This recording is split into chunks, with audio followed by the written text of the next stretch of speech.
Assalamualaikum warahmatullahi wabarakatuh. Waalaikumsalam warahmatullahi wabarakatuh. Alhamdulillahirabbil alamin. Segala puji dan syukur hanya milik Allah Subhanahu wa taala, karena hanya dengan nikmat dan karunia-Nya kita semua bisa berkumpul kembali siang ini untuk melakukan kajian tadabbur, yaitu melanjutkan untuk mentadaburi surat-surat secara berurutan diturunkan kepada baginda Rasulullah Shallallahu Alaihi Wasallam, mulai dari surat yang pertama diturunkan yaitu surat Al-Alaq sampai dengan surat yang saat ini yang ke-19 ya Pak Ustadz ya. 18. Sorry, 18 yaitu surat Al-Kafirun. Yang minggu lalu kita sudah menyelesaikan surat Al-Maun, alhamdulillah, dan hari ini kita sudah melangkah ke surat yang ke-18 yaitu surat Al-Kafirun. Untuk mempersingkat waktu dan karena Ustadz sudah siap memberikan kajian, maka silakan Pak Ustadz untuk dimulai kajian tadaburnya. Tafadol. Ya, Masya Allah. Barakallahu fiik, Mbak Ari dan seluruh pengurus dan jamaah Majelis Ta'lim Rabbani yang semoga senantiasa dalam penjagaan perlindungan Allah Subhanahu wa taala.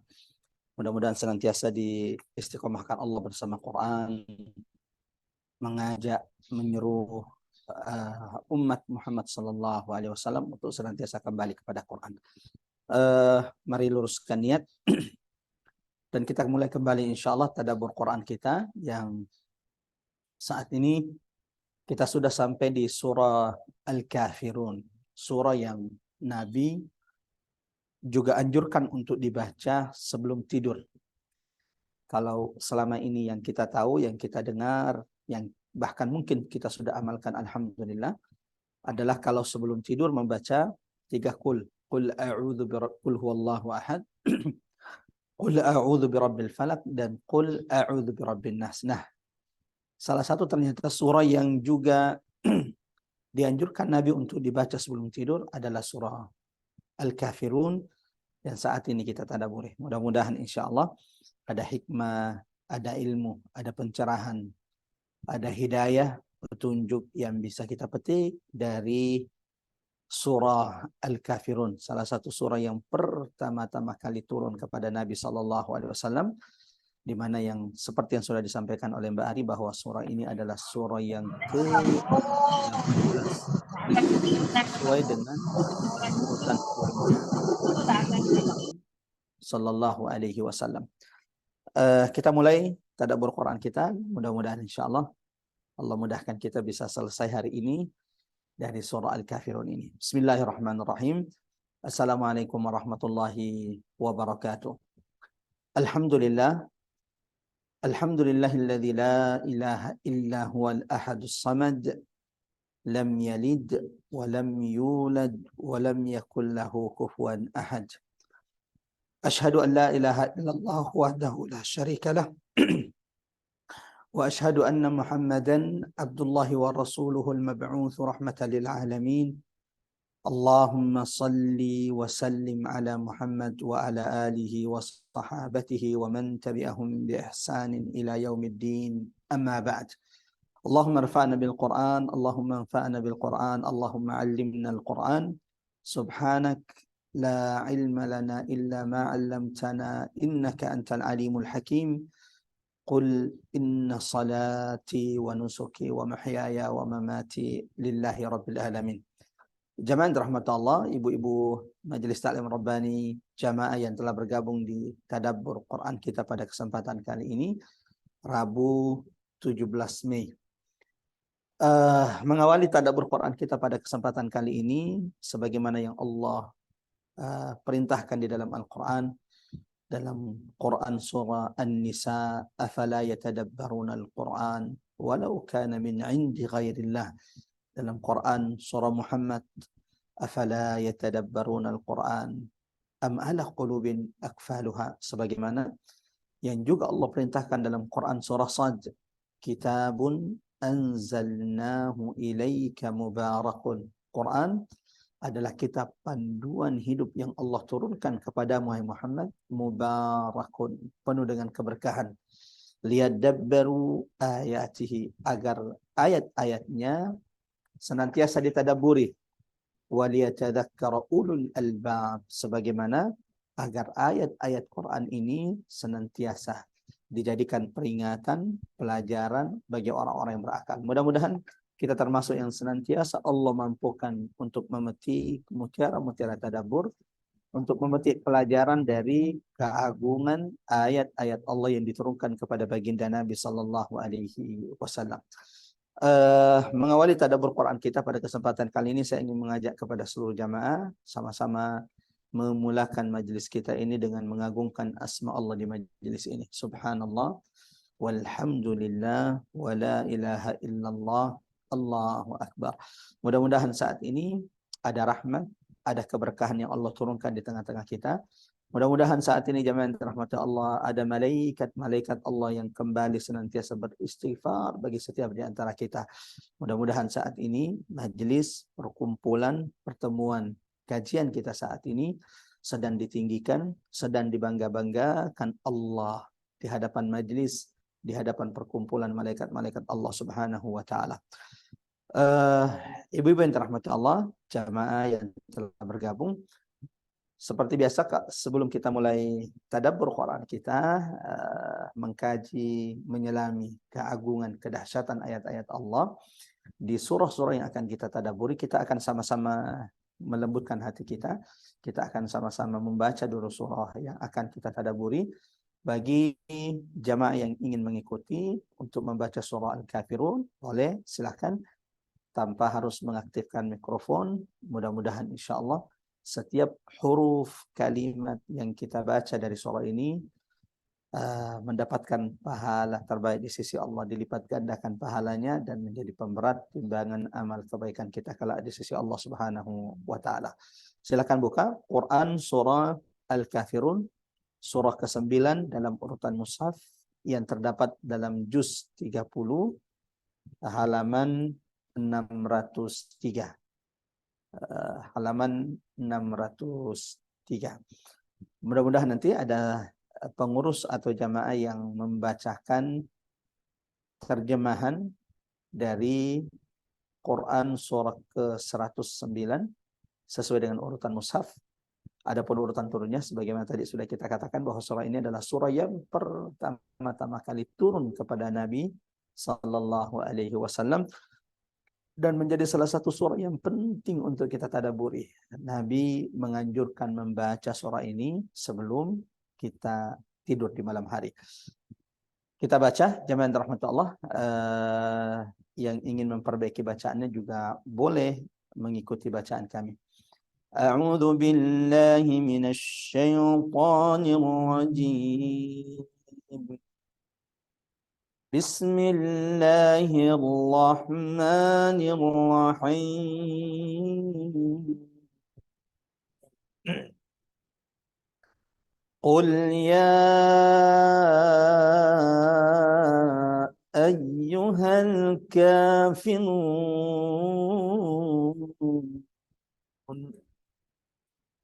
la a'budu ma ta'budun ولا أنتم عابدون ما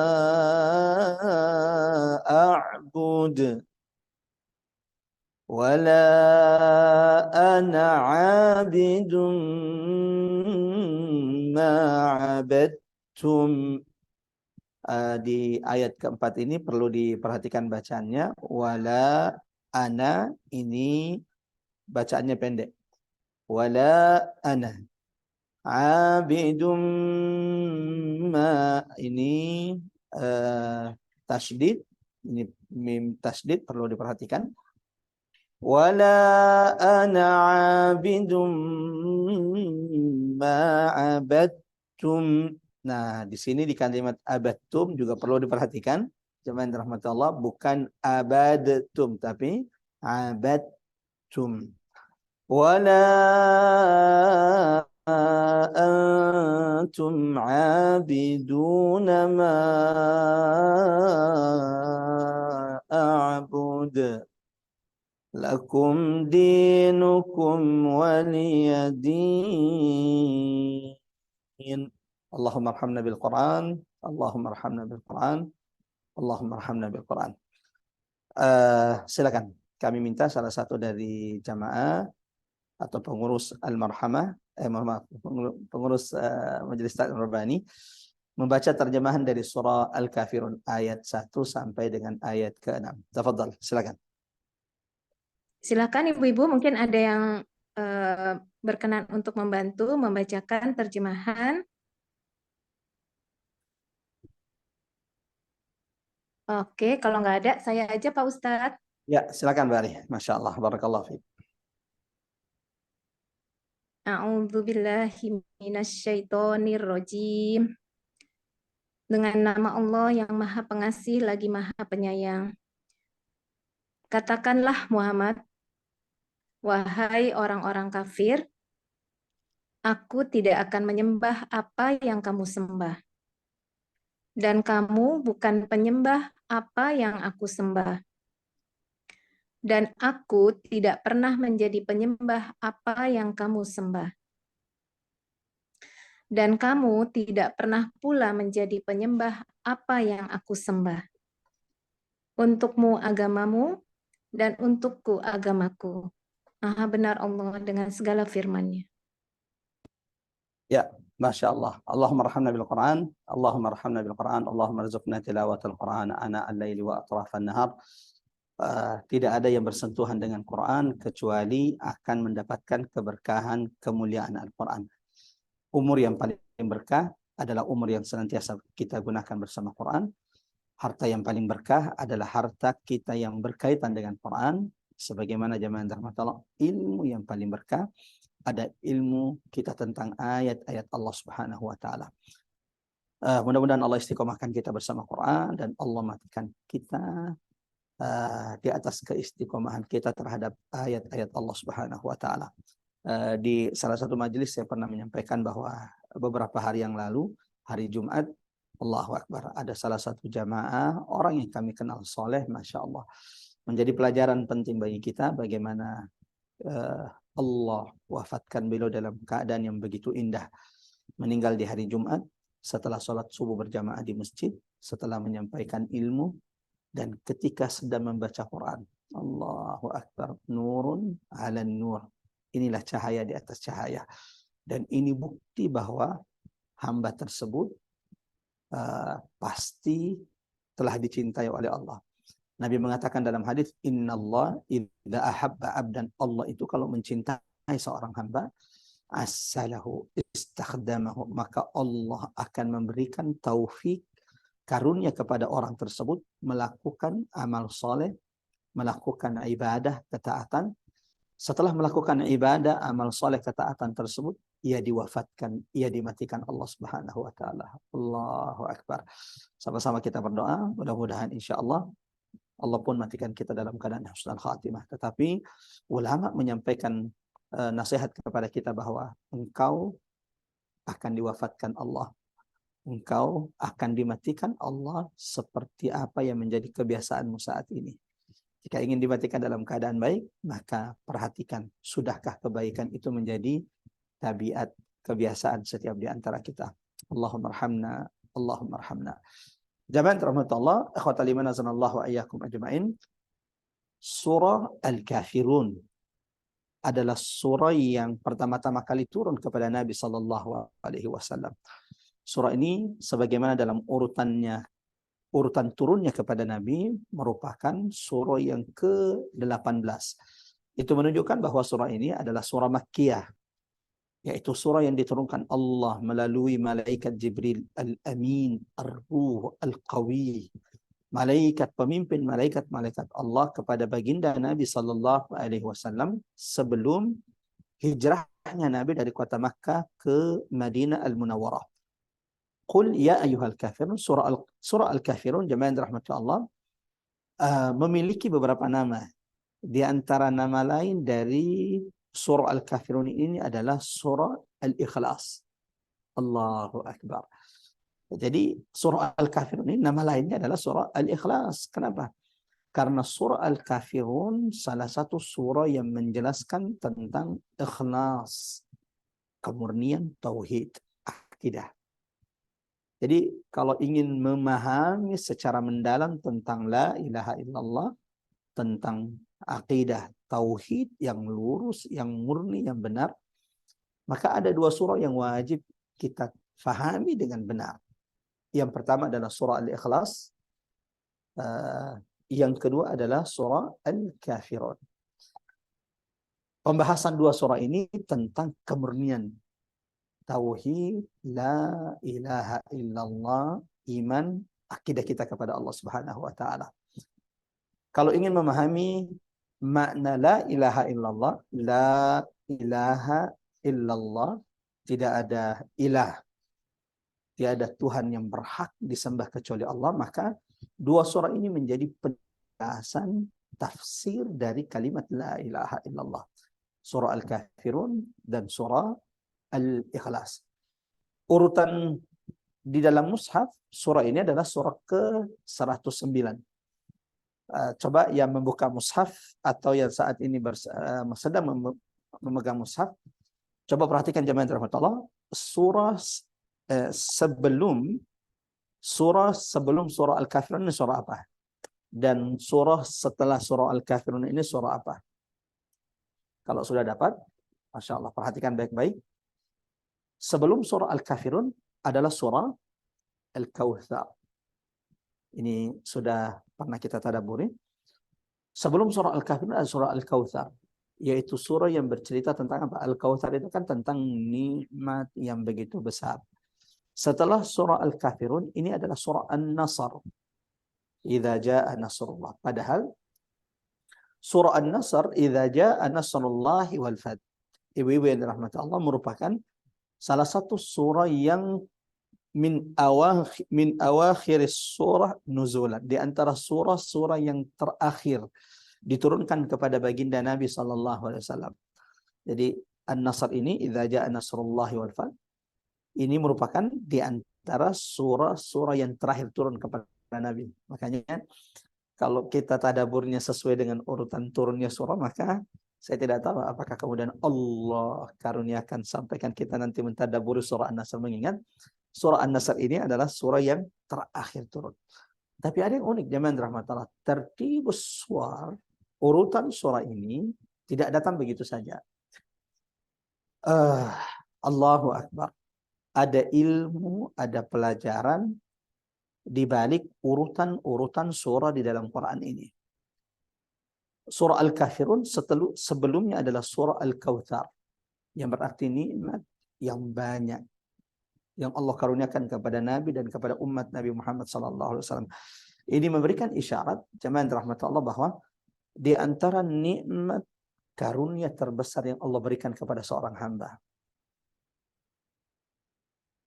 kan antara satu surah itu, ini sudah sering kami sampaikan di majelis ini, di tadabbur Quran kita, bahwa antara satu surah dengan surah di dalam Quran, satu surah dengan surah sebelumnya, satu surah dengan surah setelahnya, itu pasti ada korelasinya, pasti ada munasabah, ada keterikatan hubungan makna yang sangat dalam.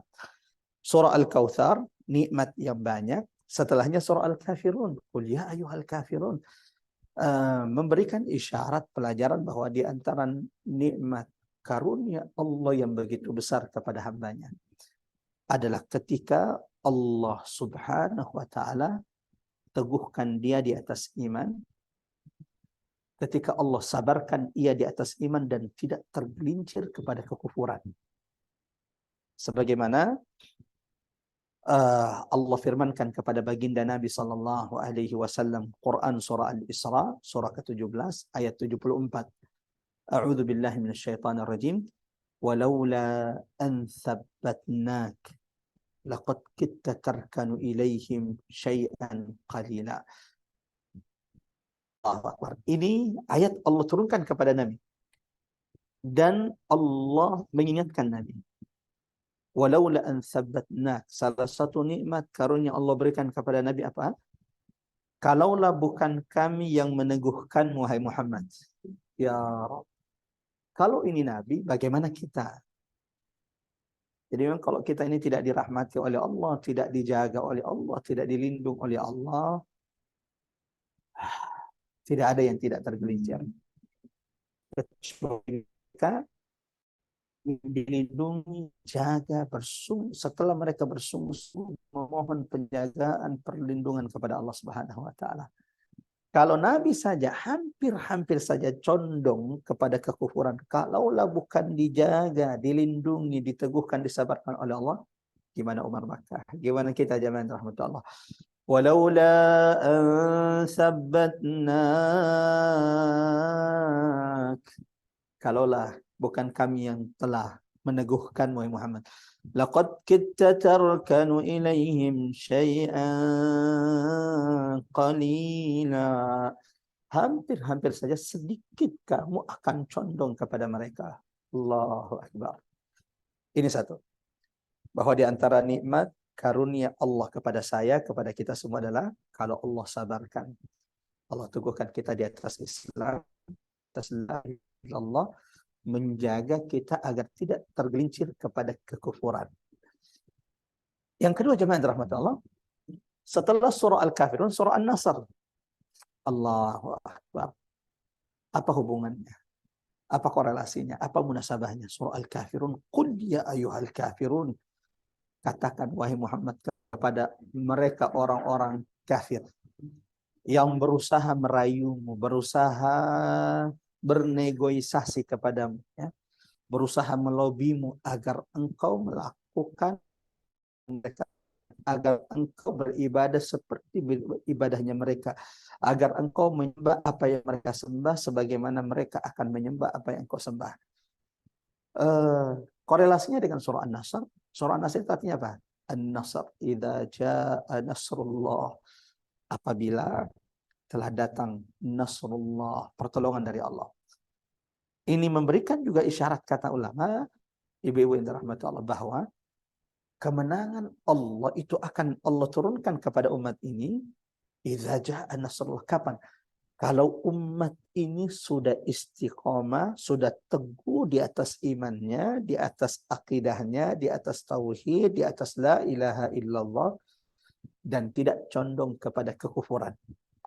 Allahu Akbar. Allahu Akbar. Itu hikmahnya, kata ulama, kenapa surah itu dinamai dengan surah.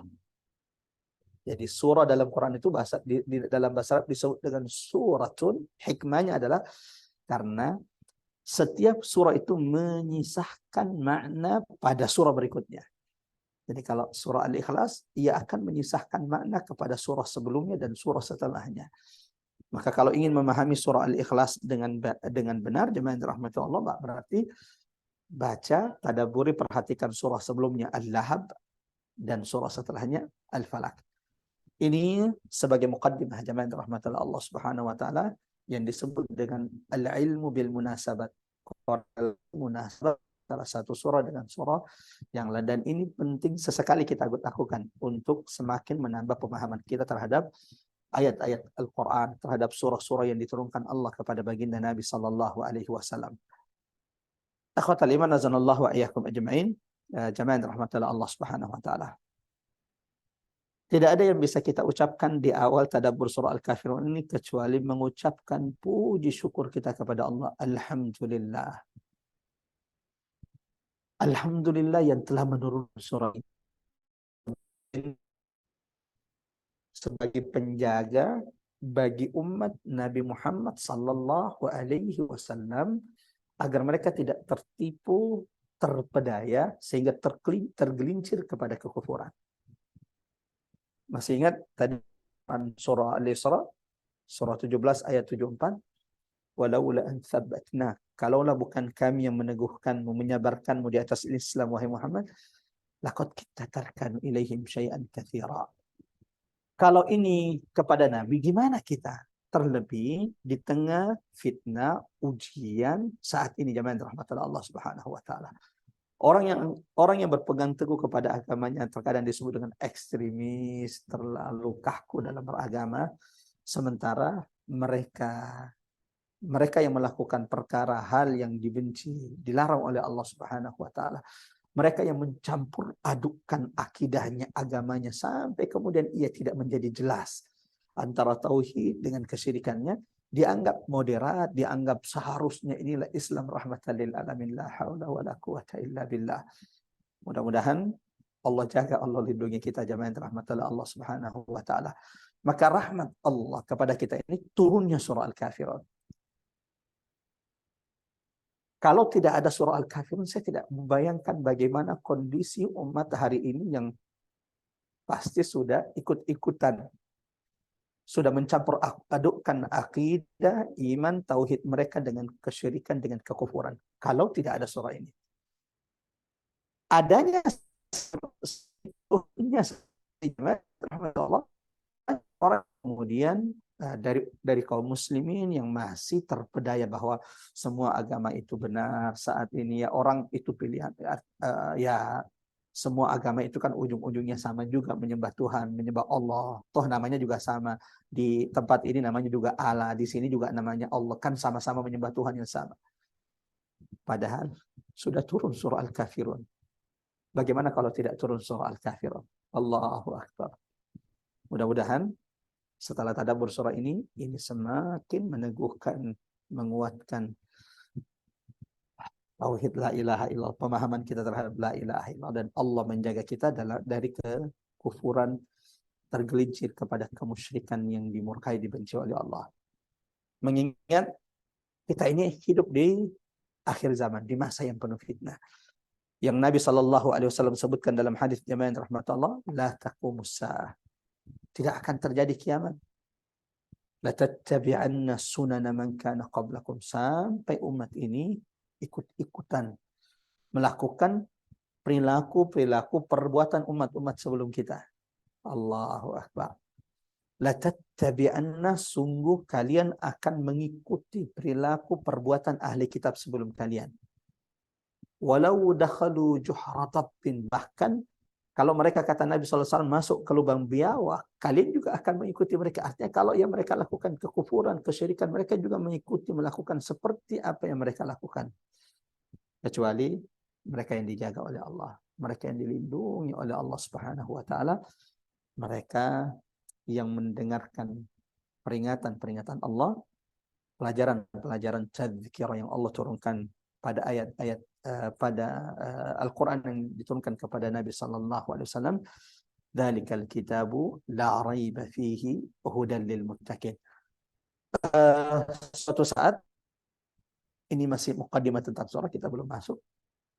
Suatu saat datang seorang sahabat kepada Nabi sallallahu alaihi wasallam yang bernama Farwa ibn Naufal. Sahabat ini mendatangi Rasul sallallahu alaihi wasallam lalu berkata kepadanya, "Ya Rasulullah, 'allimni syai'an aqulahu idza awaitu ila firashi." Ya Rasulullah, ajarkan kepadaku sesuatu yang aku baca kalau aku hendak tidur. Ini bukan cuma kebiasaan sahabat ini, Farwa ibn Naufal. Ini gambaran sahabat-sahabat Nabi. Sahabat-sahabat Nabi itu amat sangat cinta kepada ilmu. Mereka senantiasa menanyakan perkara-perkara agama kepada baginda Rasulullah sallallahu alaihi wasallam. Abdullah ibnu Abbas, sepupu Nabi, yang dijuluki hibrul ummah, ulamanya umat ini, ketika ditanya, apa yang menjadi rahasia sehingga engkau Allah karuniakan ilmu yang begitu banyak? Maka beliau, Abdullah ibnu Abbas, menjawab, lisanun sa'ul. Rahasia kenapa Allah berikan ilmu yang begitu banyak kepadanya, di antaranya adalah lisanun sa'ul, lisan yang senantiasa menanyakan ilmu perkara-perkara penting yang mereka tidak ketahui. Kembali datang seorang sahabat, Farwah ibn Naufal, kepada Nabi sallallahu alaihi wasallam lalu bertanya, "Ya Rasulullah, ajarkan kepadaku sesuatu yang aku baca idza awaitu ila firashi, kalau aku hendak tidur." Faqal, maka Nabi sallallahu alaihi wasallam berkata, "Iqra ya ayyuhal kafirun." Wahai sahabatku, bacalah ya ayyuhal kafirun sebelum engkau tidur. Fa innaha bara'atun minasyirk. Allahu akbar. Allahu akbar. Karena sesungguhnya surah Al-Kafirun bara'atun minasyirk. adalah surah yang melepaskan, membebaskan kita dari kesyirikan. Fa innaha bara'atun minasyirik, karena surah ini adalah bentuk pembebasan dari segala bentuk kesyirikan. Artinya, kalau ada orang, Masya Allah, kita tidak tahu jemaah rahmatullah bagaimana Allah akan mewafatkan kita, bagaimana Allah akan mematikan kita. Kita hanya bisa berdoa mudah-mudahan ketika Allah wafatkan, ketika Allah matikan kita, Allah matikan kita dalam keadaan husnul khatimah. Nah, di antara kisah atau di antara peristiwa dengan orang yang Allah ketika ia diwafatkan, dimatikan Allah, ia tidak lagi bangun-bangun. Berapa banyak kita dengar kejadian peristiwa teman, kerabat, sahabat, tetangga kita tidur di malam hari dan akhirnya ketika dibangunkan oleh istrinya sudah tidak bangun-bangun lagi. Nah, keutamaan, fadilah orang-orang yang membaca surah Al-Kafirun sebelum tidur. Nah, selama ini kan yang kita tahu, qul huwallahu ahad, qul a'udzu birabbil falaq, qul a'udzu birabbin nas, yang senantiasa dibaca oleh Nabi setiap malam sebelum tidurnya Nabi, bahkan ketika beliau sakit itu akan diperintahkan kepada beliau, akan meminta istrinya Aisyah untuk membacakan 3 surah tersebut kepada Rasulullah sallallahu alaihi wasallam. Ternyata salah satu surah yang perlu dibaca adalah Al-Kafirun. Kenapa? Innaha bara'atun minasyirik. Kalau ada di antara kita yang membaca surah ini, jamaah rahmatullah, sebelum ia tidur, Qul ya ayyuhal kafirun la a'budu lakum dinukum. Kalau dia mati malam itu, kalau ia tidak lagi bangun-bangun, kalau ia diwafatkan dalam tidurnya, apakah utamanya? Bara'atun minasyirik. Itu berarti dia meninggal, dia wafat, dia mati dalam keadaan ia sudah berlepas diri, membebaskan dirinya dari segala bentuk kesyirikan. Allahu Akbar. Allahu Akbar. Kita ini kan tidak tahu, ada nggak ya kita kesyirikan yang kita lakukan, baik yang kita sengaja atau tidak kita sengaja. Yang sengaja, saya yakin insya Allah kesyirikan-kesyirikan yang disengaja semoga Allah sudah jauhkan kita. Tapi kesyirikan yang tidak disengaja, contohnya apa Ustaz? Kesyirikan di lisan yang kadang kita tidak sengaja. Duh, saya nggak tahu kalau Mbak nggak datang hari itu, mungkin anak saya sudah tidak selamat. Pak dokter, ini kalau bukan Pak dokter yang pegang, mungkin anak saya sudah meninggal. Nah, ini kadang jamaah rahmat Allah, ucapan-ucapan yang menjerumuskan kita, yang menggelincirkan kita kepada kesyirikan tanpa kita rasakan. Walau ini jelas ini jauh lebih ringan. Makanya di antara doa yang Nabi ajarkan kepada kita umatnya, Allahumma ya Allah, inni a'udzubika, aku berlindung kepadamu, min an usyrika bika wa ana a'lam. Perlu juga doa ini untuk dibaca, dihafal. Kalau tidak hafal bahasa Arabnya, minimal bahasa Indonesianya. Allahumma ya Allah, aku berlindung kepadamu, an usyrika bika wa ana a'lam, dari aku menyekutukanmu sementara aku sadar, aku tahu. Wa a'udzu bika an usyrika bika wa ana la a'lam, sebagaimana ya Allah, wahai Tuhan kami, aku berlindung kepadamu dari menyekutukanmu sementara aku tidak menyadarinya dan tidak mengetahuinya. Sampai di sini jangan rahmat Allah. Mudah-mudahan setelah tadabbur surah Al-Kafirun, Allah mampukan kita membaca surah ini sebelum tidur. Innaha bara'atun minasyirik. Karena surah ini membebaskan, menjauhkanmu, melepaskanmu dari segala bentuk kesyirikan. Qul ya ayyuhal kafirun. Katakan wahai orang-orang kafir. La a'budu ma ta'budun. Aku tidak akan pernah menyembah apa yang kalian sembah. Wala antum 'abiduna ma a'bud. Sebagaimana kalian tidak akan pernah menyembah apa yang saya sembah. Wala ana 'abidum ma abattum. Dan aku tidak menyembah apa yang kalian sembah. Sebagian orang mengira bahwa ayat 2 dan ayat 4 ini adalah pengulangan. La a'budu ma ta'budun, aku tidak menyembah apa yang kalian sembah. Di ayat keempat, wala antum 'abiduna ma a'bud. Wala ana 'abidu ma abattum. Dan aku tidak menyembah apa yang kalian sembah. Ini kok maknanya sama aja ini. Coba rahmat Allah.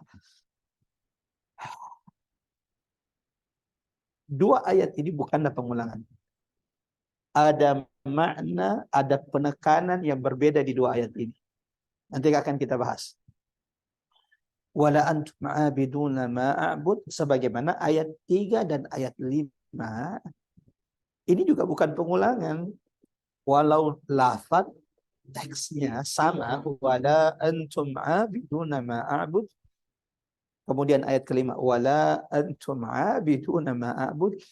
Lagi-lagi ada makna, ada penekanan yang berbeda. Lakum dinukum waliyadin.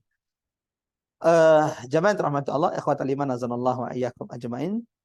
Kita mulai dulu dari definisi pengertian kafir.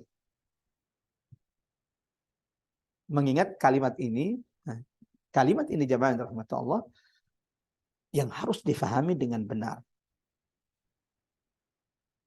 Bermudah-mudah menunjuk mengatakan orang itu kafir, padahal dia bukan kafir di hadapan Allah, ini musibah, ini kecelakaan. Ini kecelakaan. Karena orang yang menunjuk saudaranya kafir, maka ucapan kalimat kafir itu akan naik ke langit. Jika yang dia katakan kafir itu bukan kafir, maka kalimat kafir itu akan turun kembali di bumi, mencari orang yang mengeluarkan kata tersebut, lalu ia akan kembali kepada yang mengucapkannya. Jadi ini bukan main-main ini, kata kafir ini. Nggak boleh serampangan kita berikan kepada orang. Beda pendapat, beda pandangan, beda fikir, lalu kemudian menunjuk saudaranya kafir. La haula wala quwata illa billah. Hati-hati. Ucapan itu bisa kembali menimpa diri. Itu satu. Yang kedua, orang yang tidak mengkafirkan yang jelas-jelas dikafirkan Allah dalam Quran, ini juga musibah. Orang yang jelas-jelas kafir, sebagaimana Allah sebutkan dalam Quran, laqad kafara alladhina qalu inna Allaha thalithu thalatha. Telah kafir orang-orang yang mengatakan Tuhan itu ada tiga. Itu kan jelas. Laqad, kalau faham bahasa Arab, la itu adalah huruf penegasan, qad itu juga huruf penegasan.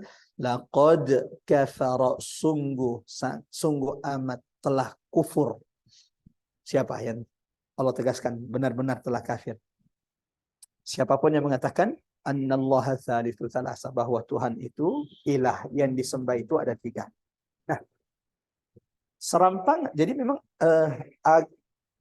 posisi yang benar itu adalah al-wasatiyah, yang pertengahan. Tidak boleh serampangan mengucapkan kata kafir, karena itu akan kembali kepadamu. Sebagaimana tidak mengatakan kafir orang yang jelas-jelas, maksudnya tidak meyakini kekafiran orang yang jelas-jelas dikafirkan Allah dalam Quran, itu juga akan merusak akidahmu, tauhidmu la ilaha illallah, dan itu akan menggelincirkan kita juga kepada kekufuran. Jadi memang harus berada di posisi pertengahan, dan itu pentingnya kita memahami. Kata kafir ini, jemaah rahmatullah, semua agama itu kan punya istilah. Semua agama itu punya istilah kepada non-pemeluknya. Istilah kufur ini, kuliah yuhal kafirun, pada dasarnya jemaah rahmatullah, kalimat ini pada dasarnya kalimat ini memang ya maknanya biasa-biasa saja. Akan tetapi Allah yang memilih kalimat ini bagi mereka yang berpaling dari Allah dan berpaling kepada Rasul yang diutus oleh Allah Subhanahu wa taala. Jadi memang jemaah rahmatullah Allah, tidak ada orang yang senang dikatakan kafir, walau mereka juga tetap saja tidak di atas kekufuran mereka. Karena kan gampang saja kalau tidak mau dikatakan kafir, tinggal istilah anak muda hari ini, tinggal login. Tinggal ucapkan asyhadu an la ilaha illallah. Sebagaimana ketika kita diberikan istilah-istilah kepada mereka yang tidak meyakini apa yang diyakini oleh agama-agama lain, kita juga tidak boleh marah. Ketika ada orang yang mengatakan bahwa yang tidak menjadi pemeluk agama mereka itu adalah domba-domba tersesat, sudah domba tersesat pula. Nah, kita tidak boleh marah, itu hak mereka. Lakum dinukum waliyadin. Sebagaimana orang Hindu kan juga punya orang Hindu juga punya istilah bagi non-Hindu, ya. Saya lihat bahwa orang non-Hindu itu bagi orang Hindu disebut dengan Maitra. Yang saya ingin katakan bahwa umat Islam tidak boleh marah ketika mereka menyebut istilah tentang kita yang tidak mengikuti mereka, domba-domba tersesat. Sebagaimana mestinya kalau ingin adil, ya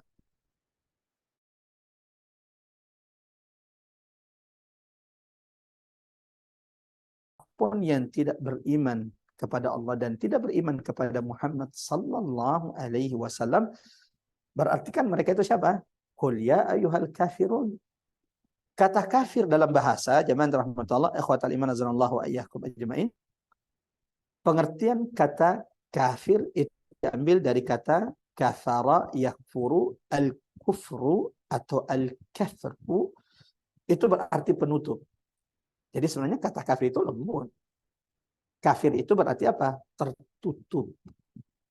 Kafir itu berarti terhalang dari hidayah Allah. Jadi kalau mau diterjemahkan, ya orang yang terhalang, tertutup dari hidayah Allah Subhanahu wa taala, itu kafir dari segi bahasa. Bahkan dalam bahasa Inggris kafir, penutup, ya. Saya nggak tahu ini bahasa Inggris yang nyontek dari bahasa Arab atau bagaimana. Al-kufru atau al-kafru, kafir secara bahasa apa? Yaitu orang yang tertutup dari hidayah Allah. Orang yang terhalang dari hidayah Allah Subhanahu wa taala. Sementara secara syariat, jamaah rahmatullah, akhwatal iman azanallahu wa iyyakum ajmain, kata kufur atau al-kufru, kafir, berarti mereka yang berpaling dari Allah dan Rasulnya. Jadi seperti itu pengertian kata kafir. Secara bahasa, kafir itu apa? Terhalang, tertutup dari hidayah Allah. Itu maknanya. Jadi bukan genderuwo, bukan setan, bukan binatang, enggak. Al-kufru, kafir itu secara bahasa adalah orang yang terhalang, tertutup, terhijab dari hidayah Allah. Sementara secara syariat, mereka yang berpaling dari Allah dan berpaling dari Rasulullah Sallallahu Alaihi Wasallam. Sebelum kita masuk ke ayat pertama, pelajaran-pelajaran yang bisa kita petik dari Quran surah ke-109 dalam urutan mushaf, 100 surah yang ke-18 sesuai urutan turunnya kepada Nabi Sallallahu Alaihi Wasallam. Jamaah rahmatullah, surah ini mengingatkan kita akan bahaya terjatuh dalam kekufuran. Semoga Allah jaga lindungi kita. Allah ingatkan dalam Quran ancaman, peringatan keras Allah kepada mereka orang-orang kafir. Mereka yang berpaling dari Allah dan berpaling dari Rasulnya.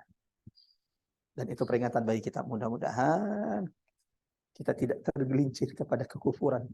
Terkhusus ibu-ibu yang dirahmati Allah di tengah fitnah hari ini. Ujian yang begitu berat. Kalau engkau tidak melepas hijabmu, Anda tidak bisa diterima di sini kerja. Allah, ini ujian bagi saudara-saudara kita. Ya, Anda boleh di sini dapatkan posisi penting, tapi ya Anda harus meninggalkan agama.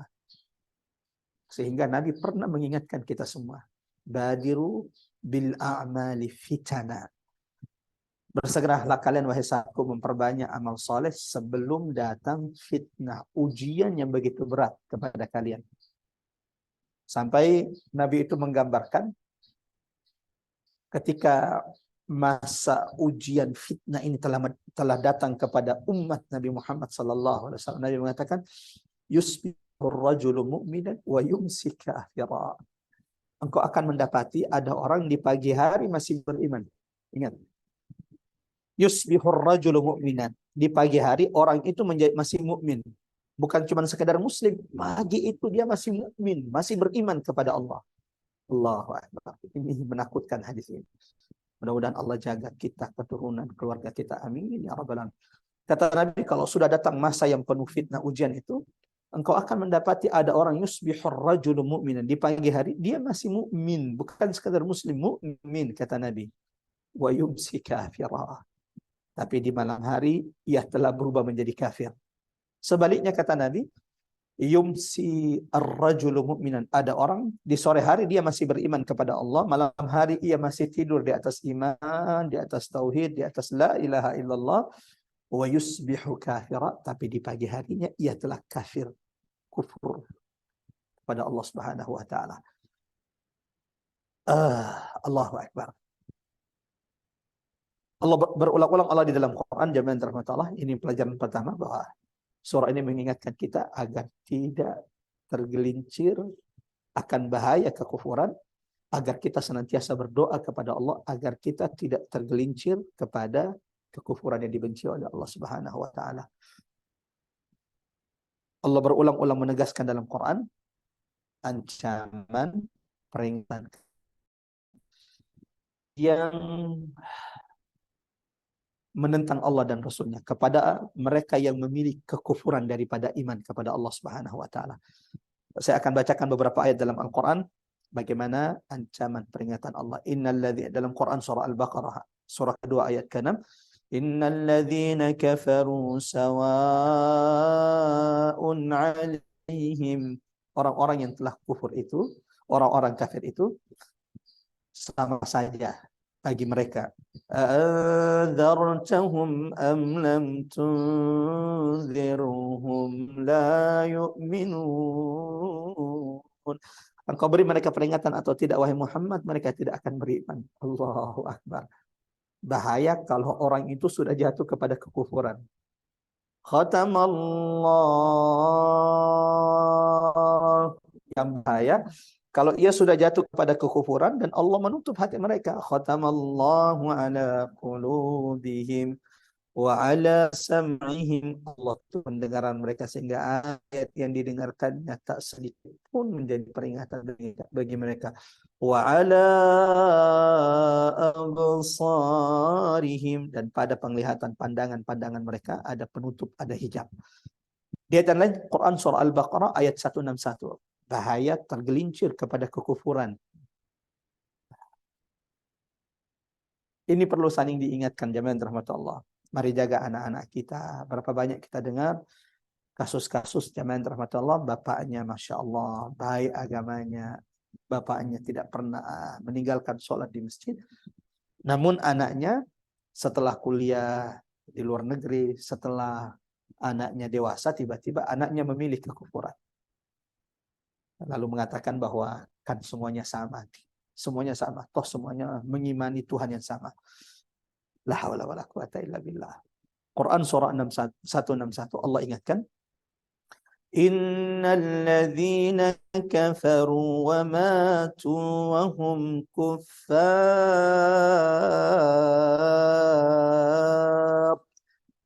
Orang-orang kafir dan mereka yang meninggal dalam keadaan kufur. Jadi orang-orang yang memilih kekufuran sesungguhnya orang-orang kafir. Wa matu wa hum kuffar, dan mereka mati dalam kondisi, dalam situasi mereka kafir, kufur, menentang Allah dan Rasulnya. Apa bahayanya? Ulaika alaihim la'natullah. Jadi ini bukan main-main, jemaah rahmatullah, Allah mengganti agama, keluar, log out, meninggalkan agama Islam, login kepada yang lain. La haula wala quwata illa billah. Ini bahayanya jika anak-anak kita, jika kerabat kita tidak didekatkan kepada Quran.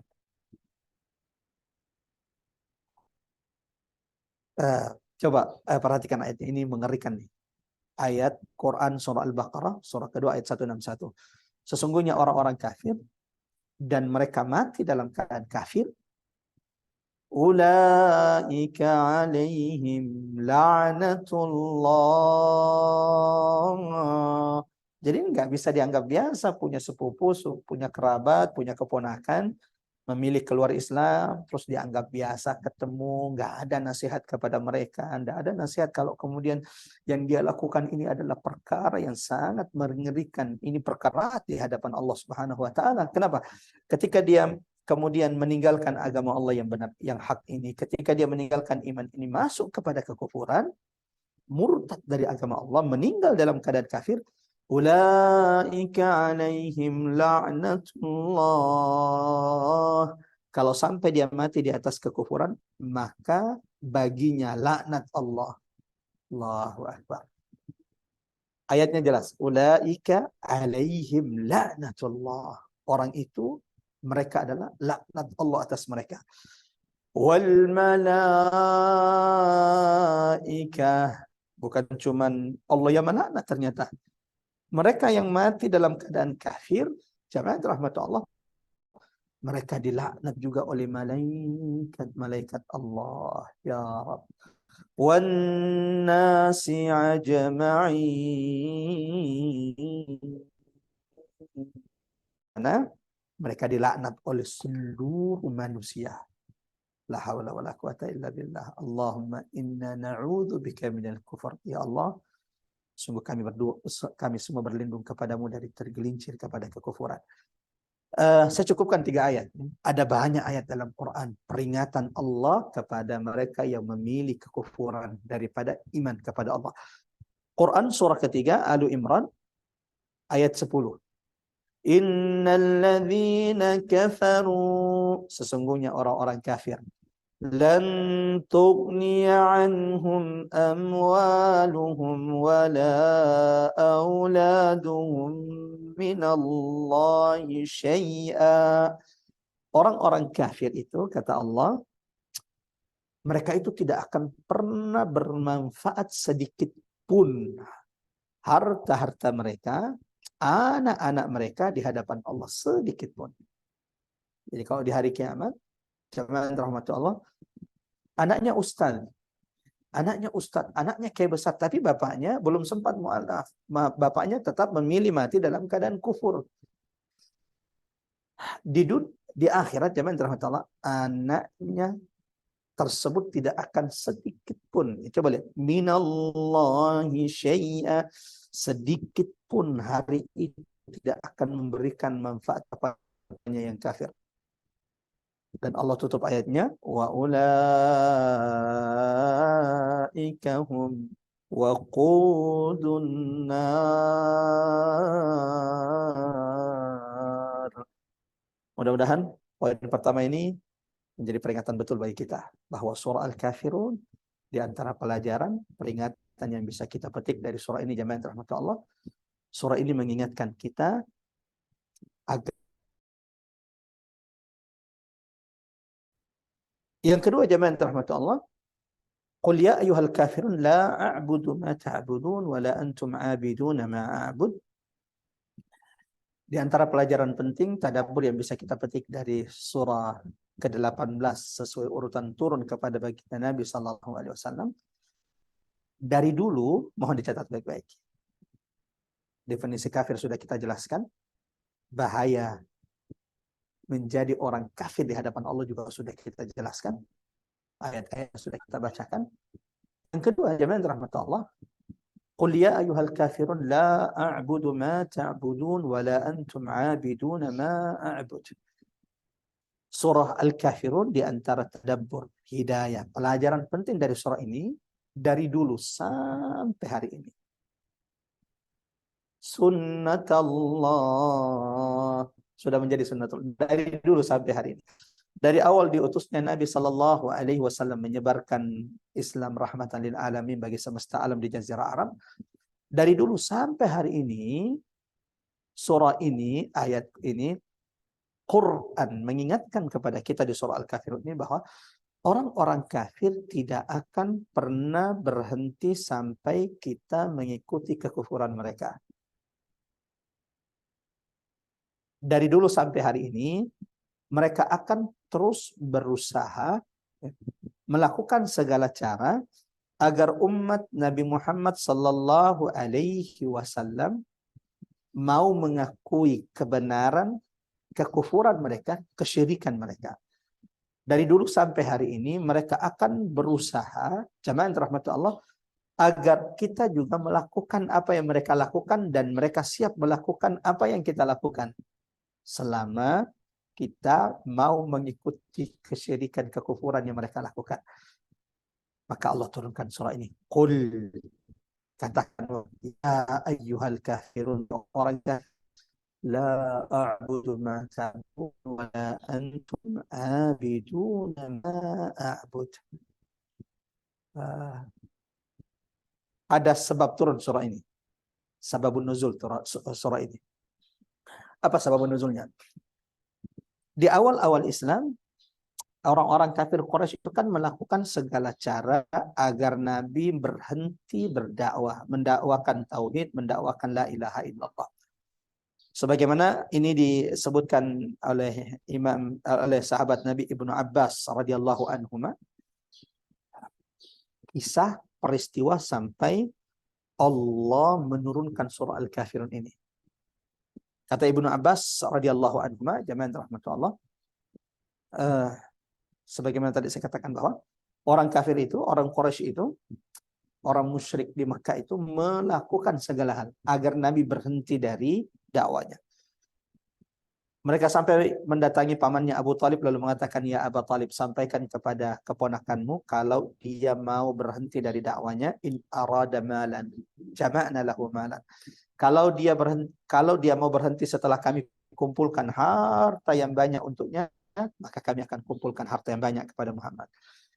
In arada imra'atak, kalau dia mau menikah, kami akan carikan wanita tercantik. Yang penting dia mau berhenti berdakwah.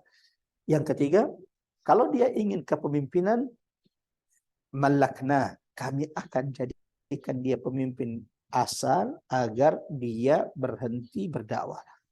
Ketika ini disampaikan oleh Abu Talib, paman Nabi kepada Nabi, bahwa ada negosiasi, ada permintaan, ada mudahana, ada lobby dari orang-orang Quraisy kepada Nabi agar Nabi itu berhenti dari dakwah, berhenti menyerukan la ilaha illallah. Kalau dia mau komisaris jabatan, kita akan beri dia jabatan. Kalau dia mau harta, kami akan kumpulkan harta untuknya. Kalau dia ingin perempuan, kami carikan perempuan yang paling cantik untuk kami nikahkan dengannya.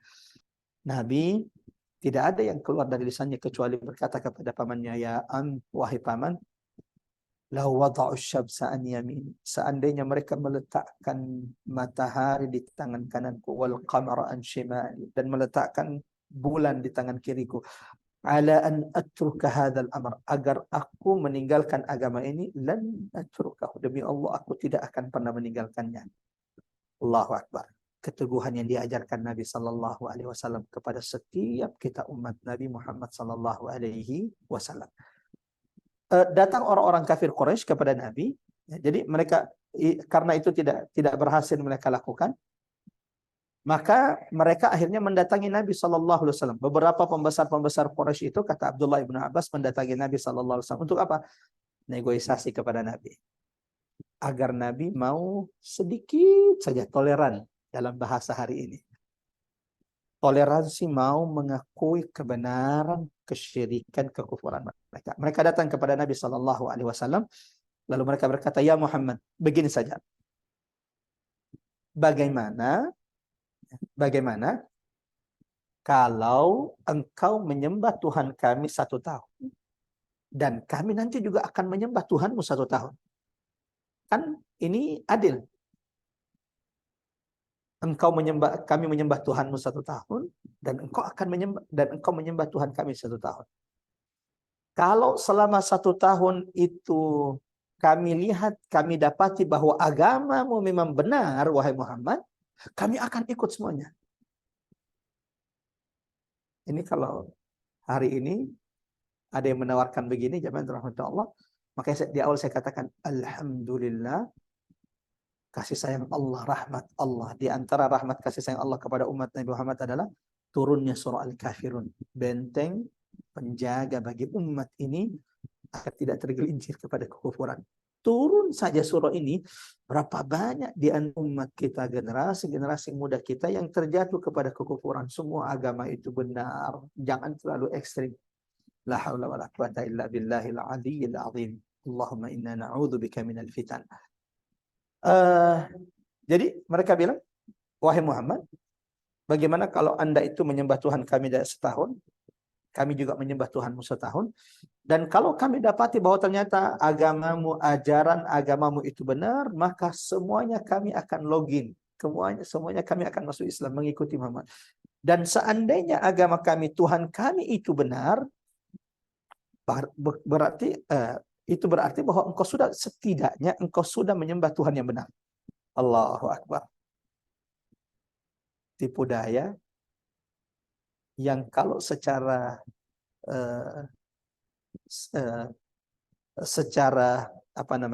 singkat, kalau kita lihat kata-kata ini, oh ini nggak apa-apa nih kita terima. Kali-kali aja itu hidayah bagi mereka, mereka akan masuk Islam semuanya. Tapi ini bukan main-main. Ini masalah akidah, ini masalah ibadah. Ini nggak boleh main-main. Yang ditakutkan adalah ketika engkau menyembah Tuhan mereka, ternyata engkau mati dalam keadaan tersebut, berarti engkau mati dalam keadaan kafir. Maka sebelum Nabi menjawab, ketika orang-orang kafir Quraisy itu menegosiasi, melobi Nabi Muhammad, maka Allah turunkan surah ini sebagai jawaban. Qul, katakan wahai Muhammad, ya ayyuhal kafirun, bukan ya ayyuhal ladzina, langsung qul, katakan Muhammad, ya ayyuhal kafirun, wahai orang-orang kafir, la a'budu ma ta'budun, aku tidak akan pernah menyembah apa yang kau sembah.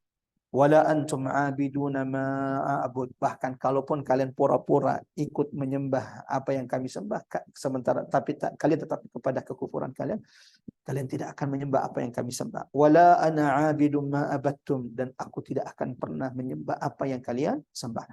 Sampai di sini jemaah rahmat Allah, ikhwatal iman azallahu wa iyyakum ajmain. Saya ingin mengingatkan diri saya, mengingatkan kita semuanya, sebagaimana ini terjadi di masa Nabi Sallallahu Alaihi Wasallam, sampai kapanpun orang-orang kafir, sebagaimana dulu pembesar-pembesar mereka, pendahulu-pendahulu mereka, berusaha menggelincirkan Nabi, berusaha melobi Nabi, berusaha membuat Nabi meninggalkan akidah iman ini kepada Allah Subhanahu Wa Taala.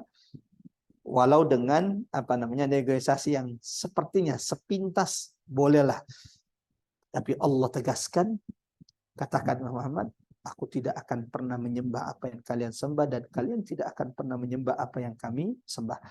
Sebagaimana dulu ini pernah mereka lakukan kepada Nabi Sallallahu Alaihi Wasallam. Maka sampai kapanpun, jemaah rahmat Allah, orang-orang kafir, orang-orang musyrik juga tidak akan pernah diam. Mereka akan melakukan segala cara. Mereka juga akan terus melakukan negosiasi kepada umat ini agar mereka mau mengakui kebenaran dari kekufuran, kesyirikan mereka. Orang yang beruntung adalah orang yang mengikuti jejak Nabi Sallallahu Alaihi Wasallam. Tegas, ini masalah akidah, ini masalah ibadah. Qul ya ayyuhal kafirun, la a'budu ma ta'budun, wa la antum 'abiduna ma a'bud. Dan orang yang celaka di antara kita adalah mereka yang menggadaikan agamanya hanya karena jabatan, dunia, kenikmatan yang sementara dari dunia ini. Wal iyadu billah. Ini pelajaran kedua jemaah rahmatullah, ikhwatal iman azanallahu wa iyyakum ajmain. Surah ini mengajarkan kepada kita bahwa sampai kapanpun mereka tidak akan tinggal diam sampai kita melakukan kekufuran seperti kekufuran yang mereka lakukan. Setidaknya minimal mau membenarkan kekufuran yang mereka lakukan. Yang hari ini dengan istilah pluralisme, meyakini bahwa semua agama itu benar. Jemaah rahmatullah Allah Subhanahu Wa Taala. Mudah-mudahan Allah jaga, Allah lindungi setiap di antara kita. Dan ini Allah tegaskan bukan hanya di surah Al-Kafirun. Dalam Quran surah Al-Qalam ayat 9 sampai ayat 10. Allah juga tegaskan, waddu law tudhinu fayudhinun.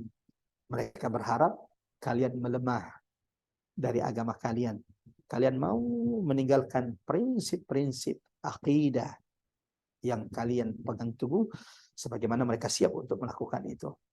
Dalam Quran surah Al-Baqarah surah kedua ayat 120, Allah menegaskan, walan tarda ankal yahud. Walan, tidak akan pernah sekali-kali orang-orang Yahudi dan orang-orang Nasrani itu ridha. Walan tarda ankal yahud walan nasara.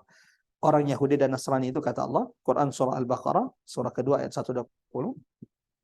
Mereka tidak akan pernah ridho sampai hatta tattabi'a millatahum, sampai kalian mengikuti millah, arah mereka, agama, ajaran mereka, setidaknya membenarkan ajaran mereka atas nama diskusi antar agama, lalu kemudian membenarkan keyakinan-keyakinan mereka. Dan siapapun yang melihat kondisi umat hari ini, berapa banyak jemaah Allah kelihatannya bersorban, lalu kemudian di gereja dia mengatakan semua agama itu benar, toh yang disembah itu adalah ini, padahal bersorban yang tadinya aktivis muslim, dai yang ceramah di mana-mana. Allahu Akbar. Mudah-mudahan Allah jaga kita, Allah lindungi kita. Ini bukan perkara ringan.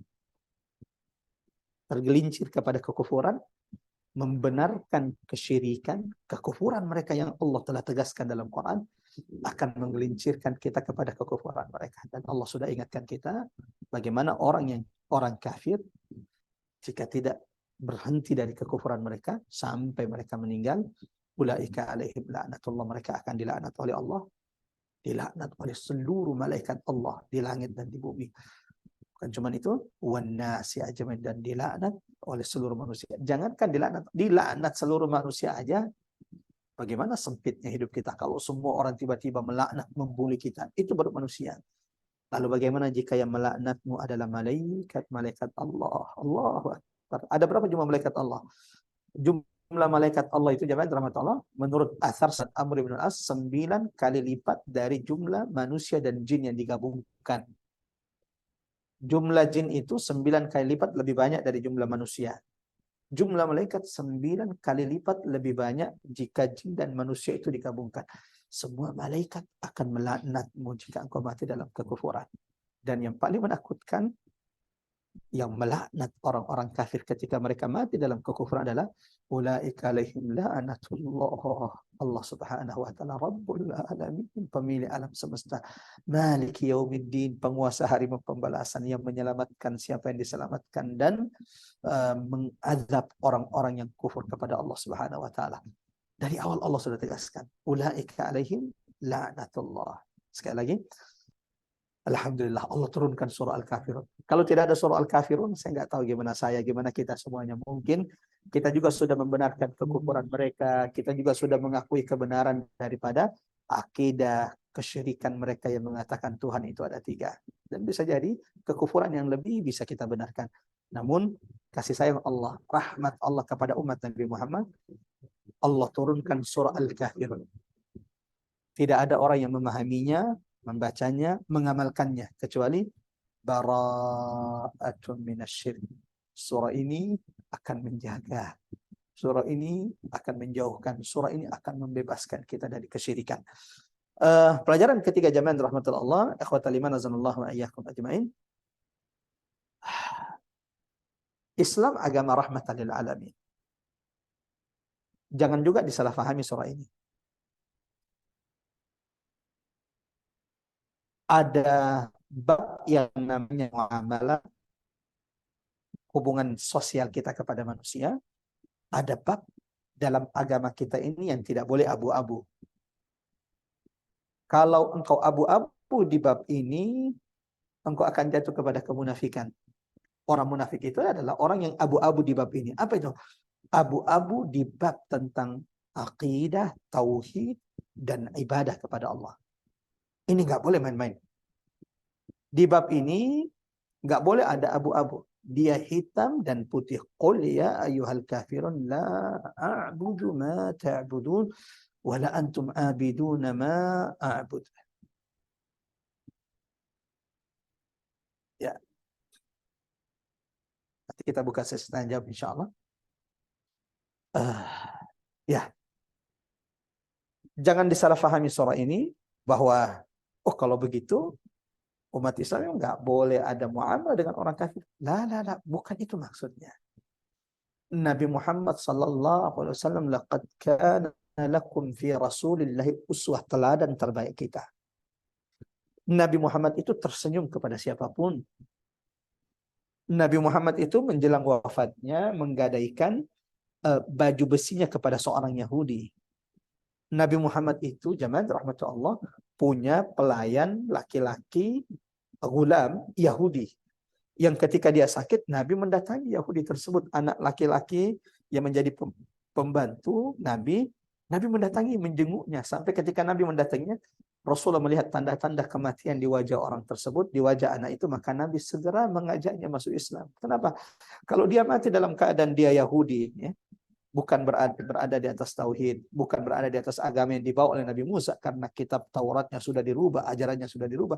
Kalau dia mati di atas kekufuran itu, dia akan masuk neraka. Maka Nabi berkata, ya gulam, qul, wahai anak kecil, katakan la ilaha illallah. Namun anak ini takut mengatakan ucapan itu karena di sampingnya ada bapaknya. Maka dia menoleh kepada bapaknya. Namun sang bapak pun berkata kepadanya, ati Abul Qasim, wahai anakku, dengarkan apa yang dikatakan Muhammad. Saat itu pula anak itu kemudian mengucapkan syahadat, dan setelah itu dia wafat. Sampai di sini dia benar. Jadi perlu diingat, bab muamalah, Allahu Akbar. Islam itu rahmatan lil alamin. Allah, Al-Quran, Nabi Muhammad teladan kita, menganjurkan kita berbuat baik kepada siapapun. Ini babnya bebas. Islam itu rahmat. Engkau boleh berbuat kebaikan, tersenyum, bermuamal dengan siapapun, berbisnis dengan siapapun, jual beli dengan siapapun, bahkan kepada orang kafir. Ini nggak ada larangannya di sini. Ini bab muamalah, nggak ada larangannya di sini. Engkau boleh berbuat baik, jangankan kepada manusia. Nabi SAW mengatakan, fi kulli dzati kabirin ratbatin sadaqah. Setiap yang bernyawa yang kita melakukan kebaikan, setiap yang bernyawa lalu kita melakukan kebaikan kepadanya, ada sedekah, ada kebaikan yang dicatat di sisi Allah. Bahkan Nabi yang menyampaikan kepada kita hadis tentang seorang wanita, mohon maaf, penzina, wanita nakal, akhirnya masuk surga, bukan gara-gara memberi makan orang kafir, cuman gara-gara memberi minum seekor anjing. Allahu Akbar. Jika seekor anjing saja, jamaah rahmat Allah, jika seekor anjing saja yang diberi minum itu memasukkan kita ke dalam surga, lalu bagaimana kalau yang diberi minum itu manusia? Ini di bab muamalah. Tapi kalau sudah masuk pada bab akidah, Allahu Akbar. Surah Al-Kafirun mengajarkan kita tidak boleh abu-abu. Kenapa tidak boleh abu-abu? Kalau sampai abu-abu nggak jelas, dia juga ragu-ragu, benar nggak sih? Oh, jangan-jangan yang punya 3 Tuhan itu, jangan-jangan mereka yang benar. Ini nggak boleh abu-abu. Kalau sudah masalah akidah dan ibadah, ini harus hitam dan putih. Nggak boleh abu-abu. Kalau kapan seseorang itu abu-abu, maka ia akan terjerumus kepada kesyirikan dan kekufuran kepada Allah Subhanahu wa taala. Mudzabdzabina baina dzalika, la ilaha illa wa la ilaha illa. Sebagaimana jamaah rahmatul Allah Subhanahu wa taala dalam Quran surah Az-Zumar ayat 64-65, ketika orang-orang musyrik Makkah itu mengajak negosiasi, melobi Nabi Muhammad agar Nabi mau menyembah, mau mengikuti ibadah seperti ibadah mereka, menyembah Tuhan yang mereka sembah.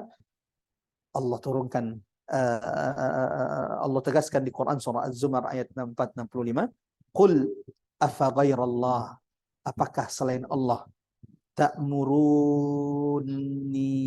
a'budu ayyuhal jahilun, apakah selain Allah kalian perintahkan aku, kalian minta aku, wahai orang-orang jahil, agar aku menyembahnya. Yang terakhir, jamaah rahmatullah, ikhwatal iman azanallahu ayyakum ajmain, sebelum kita sebutkan poin terakhir atau poin keempat pelajaran tadabbur dari surah Al-Kafirun ini. Tadi saya sempat mengatakan bahwa tidak ada pengulangan di surah Al-Kafirun. Ayat 2 dan ayat 4, la a'budu ma ta'budun wala ana 'abidum ma abattum. Aku tidak menyembah apa yang kamu sembah, dan aku tidak pernah menjadi penyembah apa yang kamu sembah. Sebagian mengira bahwa ini pengulangan, tetapi ulama kita Masya Allah menjelaskan bahwa tidak ada pengulangan dalam Quran. Ini bukanlah pengulangan. Ada penekanan, ada makna yang berbeda antara ayat kedua dengan ayat keempat. Qul ya ayyuhal kafirun. Katakan wahai orang-orang kafir. La a'budu ma ta'budun. Ayat kedua ini, apa yang ditegaskan? Apa makna yang ditegaskan di ayat kedua ini? Aku tidak akan pernah menyembah apa yang kalian sembah. Sampai kapanpun. Wala antum abiduna ma a'bud. Sebagaimana kalian tidak akan pernah menyembah apa yang kami sembah. Kan di antara syubhat yang disebarkan bahwa kan sama-sama Allah yang disembah. Umat Islam menyembah Allah, mereka juga menyembah Allah. Jamaah terhormat, surah Al-Kafirun ini menjadi penegasan. La a'budu ma ta'budun. Allah yang kita sembah demi Allah, bukan Allah yang mereka sembah. Jadi Allah yang kita sembah bukanlah Allah yang mereka sembah walau namanya sama. Kenapa Ustaz? Allah yang kita sembah, qul huwallahu ahad, adalah Allah yang esa, sementara mereka tiga. Lam yalid wa lam yulad. Allah yang kita sembah tidak beranak dan tidak diberanakkan, sementara mereka Allah yang mereka sembah adalah Allah yang beranak. Apalagi walam yakul lahu kufuwan Allahus samad. Allah yang kita sembah tidak butuh kepada makhluknya, sementara Allah yang mereka sembah butuh ilah, butuh Tuhan yang lain, butuh anak. Wal iyadu billah, subhanallahi amma yusyrikun. Jadi ayat kedua ini, apa yang ditegaskan di ayat kedua? Sampai kapanpun orang-orang kafir tidak akan pernah menyembah apa yang kita sembah, dan kita tidak akan pernah menyembah apa yang mereka sembah, Tuhan yang mereka sembah. Itu satu. Yang kedua, jemaah yang dirahmati Allah, ayat keempat, wala ana abidum ma abattum. Apa perbedaannya? Kalau di ayat kedua yang ditegaskan adalah kita tidak akan pernah menyembah Tuhan dan apa saja yang mereka sembah. Sementara di ayat keempat, wala ana abidum ma abattum. Yang ditegaskan di ayat keempat ini, ikhwatal iman azanallahu ayyakum ajmain, kita wala ana abidun, sebagaimana dijelaskan oleh ulama-ulama kita, para ahli tafsir, sebagaimana kita tidak akan pernah menyembah Tuhan kita, wala ana abidu ma abatum, sebagaimana kami tidak akan pernah menyembah Tuhan-Tuhan kami sebagaimana kalian menyembah Tuhan-Tuhan kalian. Jadi yang pertama, tidak akan pernah menyembah Tuhan mereka. Yang kedua, menafikan apa? Bahwa kita umat Nabi Muhammad, kita orang-orang beriman, tidak akan pernah ikut-ikutan dengan cara-cara ibadah mereka. Jadi ada yang berbeda di sini. Satu, menafikan tidak akan pernah menyembah Tuhan yang mereka sembah. Yang kedua, kita tidak akan mengikuti cara mereka menyembah Tuhan mereka. Lakum dinukum waliyadin, karena Allah telah menurunkan cara ibadah bagaimana menyembah Allah kepada Muhammad sallallahu alaihi wasallam. Ini makna pertama. Yang kedua, kata ulama, di antara perbedaan makna dua ayat ini, mohon sudah dicatat baik-baik. Perbedaan pertamanya, ayat kedua tidak akan menyembah apa yang mereka sembah, tidak akan menyembah Tuhan yang mereka sembah. Yang kedua, tidak akan menyembah dengan cara mereka menyembah Tuhannya. Makanya umat Islam tidak boleh tasyabbuh, tidak boleh ikut-ikutan menyembah Allah seperti cara mereka menyembah Tuhan-Tuhan mereka. Menyiapkan sesajen. Allah tidak butuh makan. Allahus samad, lam yalid wa lam yulad wa lam yakul lahu kufuwan ahad. Perbedaan makna selanjutnya, jemaah yang dirahmati Allah, di ayat kedua, bagi yang pernah belajar bahasa Arab, la a'budu ma ta'budun. Di sini menggunakan fi'il mudhari', kata kerja sekarang. La a'bud, aku tidak menyembah. Ma ta'budun, dalam bahasa Arab, a'budu dan ta'budun ini adalah kata kerja sekarang, fi'il mudhari'. Sementara di ayat keempat, wala ana 'abidum ma abattum. Allah menggunakan ism fa'il. Supaya tidak bingung, saya langsung sebutkan perbedaannya. Apa perbedaan penekanannya? La a'budu ma ta'budun. Di ayat kedua ini Allah tegaskan, wahai orang-orang kafir, sekarang aku tidak akan pernah menyembah apa yang kalian sembah. Wala ana abidum ma abattum, dan sampai kapanpun, ya. Kalau di ayat kedua, sekarang kami tidak akan menyembah apa yang kalian sembah. Di ayat keempat, wala ana abidum ma abattum, dan sampai kapanpun kami tidak akan pernah sedikit pun menyembah apa yang kalian sembah. Sehingga jemaah terhormat, tidak ada pengulangan di surah ini. Ada makna yang ditegaskan dari setiap kalimat, setiap ayat dalam surah Al-Kafirun ini. Allahu Akbar. Afala yatadabbaruna al-Quran, tidakkah mereka mentadabburi Quran?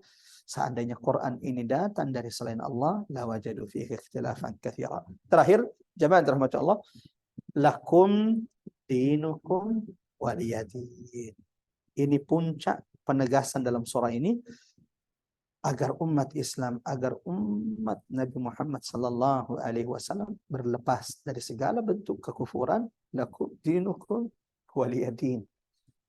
Agar umat Nabi Muhammad berlepas diri dari segala bentuk kesyirikan, kekufuran, tidak ikut menyembah apa yang mereka sembah, tidak ikut menyembah dengan cara mereka menyembah Tuhannya. Lakum dinukum waliyadin. Sementara kita juga punya Tuhan yang kita sembah. Walam yakul lahu kufuwan, yang tidak ada tandingannya.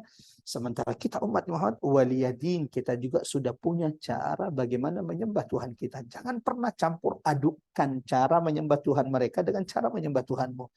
Lakum dinukum waliyadin.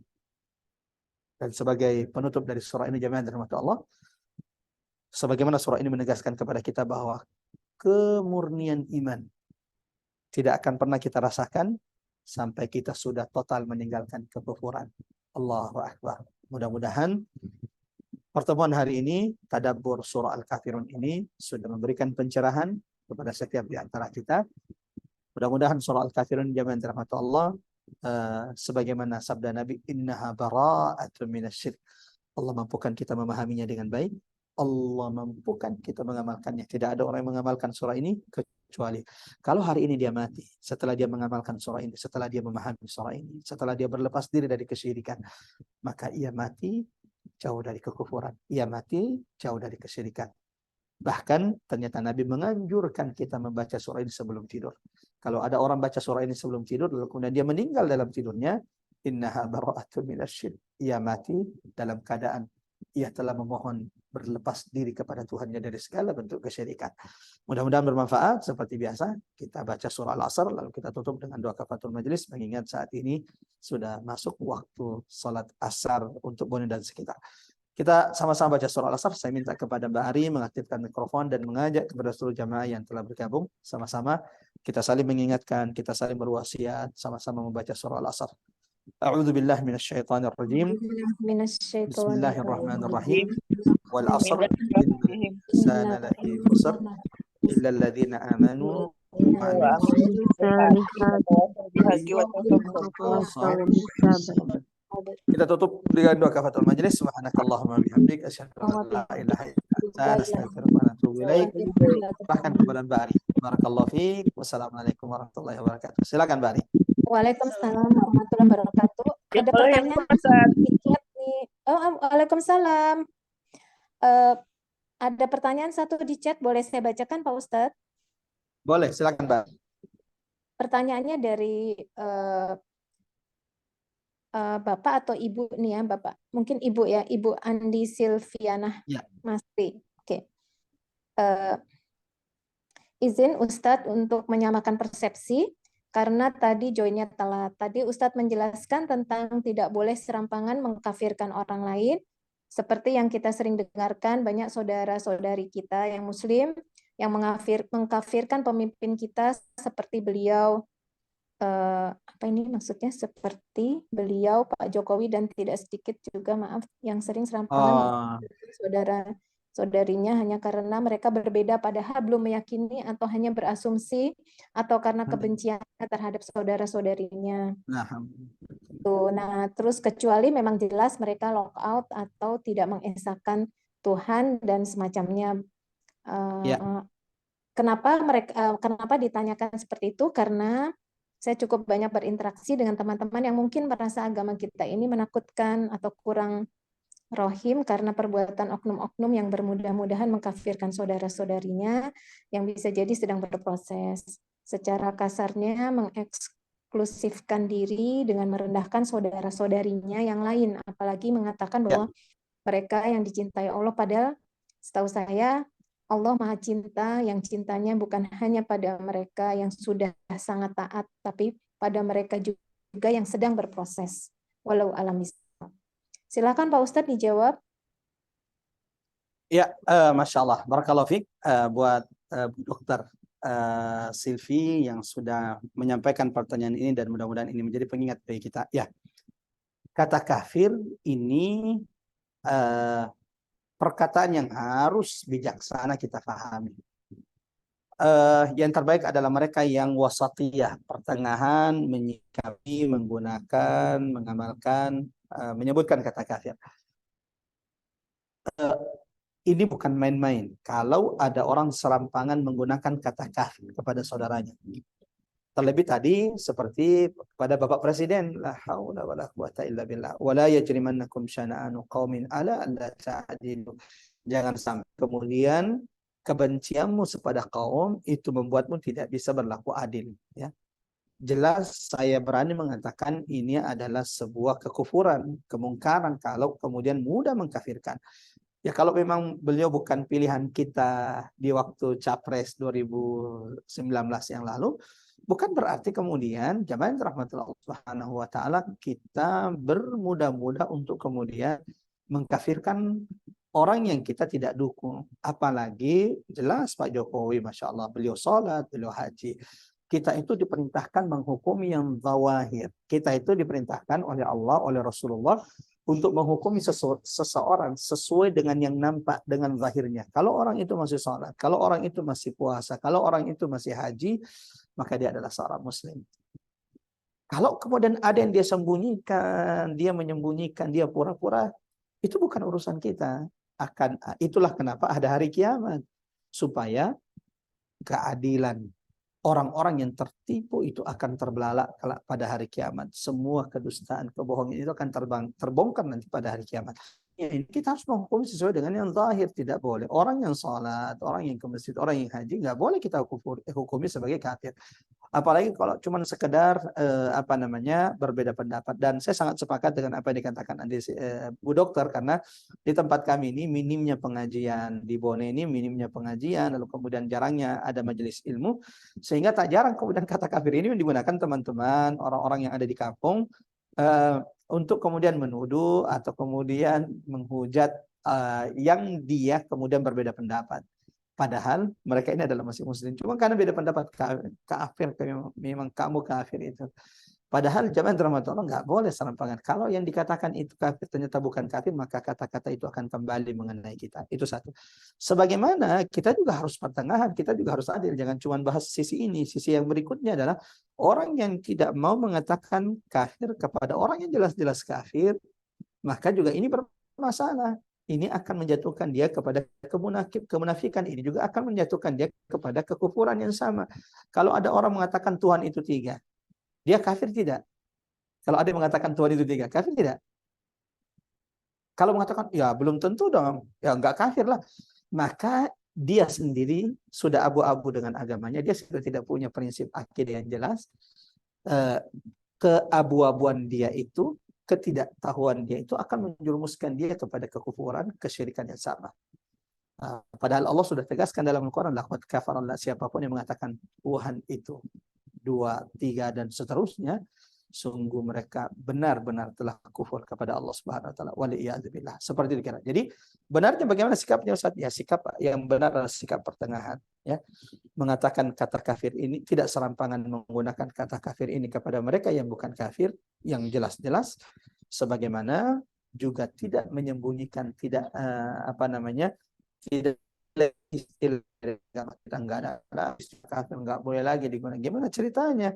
kecuali kita berani mengatakan bahwa surah Al-Kahfi ini sudah tidak berlaku mulai dari 2022 atau 2023 seterusnya surah ini sudah tidak berlaku. Dan itu juga adalah kekufuran di hadapan Allah. Kalau mengatakan ada satu ayat dalam Quran sudah tidak berlaku, ada satu ayat di Al-Quran sudah seharusnya sudah dideret, itu waliyadzubillah juga sebuah kekufuran. Waliyadzubillah. Seperti itu kira-kira jawabannya. Silakan Mbak Ri. Oke, terima kasih. Tadi Bu Tatat ada yang mungkin tadi ada yang ingin ditanyakan, Mbak Tatat? Enggak, Mbak. Oh, Saya enggak. tanya. Tadi sempat saya pikir. Saya mau bertanya ya, Bu Ari. Silakan Bu Ani. Ustadz, mohon dijelaskan kembali. Tadi Ustadz menyebutkan bahwa ayat ketiga dan 5 itu bukan pengulangan.